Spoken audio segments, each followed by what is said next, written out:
The ovary possesses the unique power of producing the critical reproductive oocyte that carries the potential of the next generation. Yet these same reproductive organs can also give rise to one of the most aggressive cancers a woman can experience. 1 in 75 ovary-bearing people will be diagnosed with ovarian cancer, impacting women all across the world. Of those that pursue chemotherapy treatments, 80% will have a recurrence in their cancer.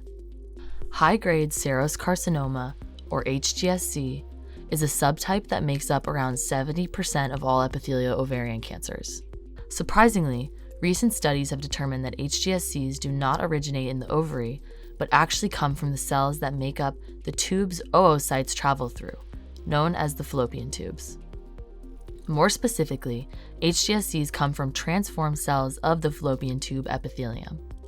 A hallmark of this disease is the appearance of lesions known as serous tubal intraepithelial carcinoma lesions. In fact, it is these stick lesions that come from secretory cells leaving the FTE and migrate to the ovary, where they initiate carcinogenesis in the ovary. Unfortunately, HGSCs have been historically difficult to diagnose until late-stage tumorigenesis.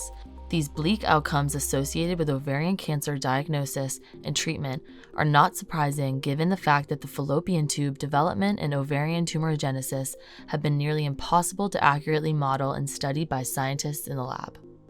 That was until a recent breakthrough in developmental biology, where scientists are able to grow organ-like structures in the lab called organoids.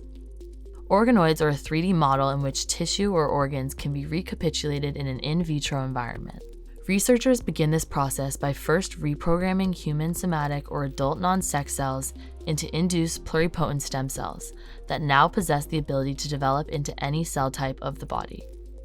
These iPSCs are then treated with varying growth factors to coax them to develop into tissue or organ-specific organoids. Dr. Nir User is a senior scientist in Dr. Clive Svensson's lab at Cedars-Sinai. Remarkably, Dr. User has successfully established the first protocol for the development of the fallopian tube epithelium organoid. Next, Dr. User wanted to know whether these FTE organoids can be used to model patient-specific HGSCs and evaluate the impact of ovarian cancer drug treatments. Recent studies have found that the well-known BRCA1 mutation, common in breast cancers, is also linked to HGSCs. Dr. User set out to develop and analyze FTE organoids derived from cells of patients with ovarian cancers that have mutations in the BRCA1 gene. Now we can ask the question whether different BRCA mutation affect on the ovarian cancer initiation and progression. The BRCA1 gene encodes a protein that normally functions in repairing breaks in DNA.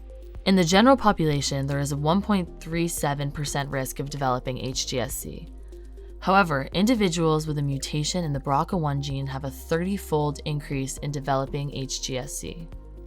Remarkably, BRCA1 mutant FTE organoids showed characteristic histopathological features of HGSC.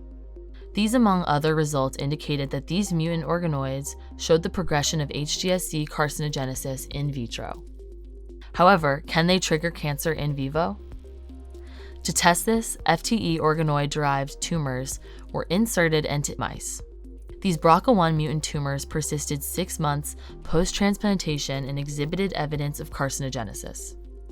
Importantly, when these transplanted BRCA1 mutant FTE organoid-derived tumors were treated with known ovarian cancer therapies, Dr. User observed varying responses to these drug treatments. And always the question is whether this is something related to your genetic background, because some of them perfectly respond, they're fine, they don't have any side effect or any resistance, but some of them they developed, and when you look at them, they are exactly the same mutation. But your genetic background defines how you respond in the drugs.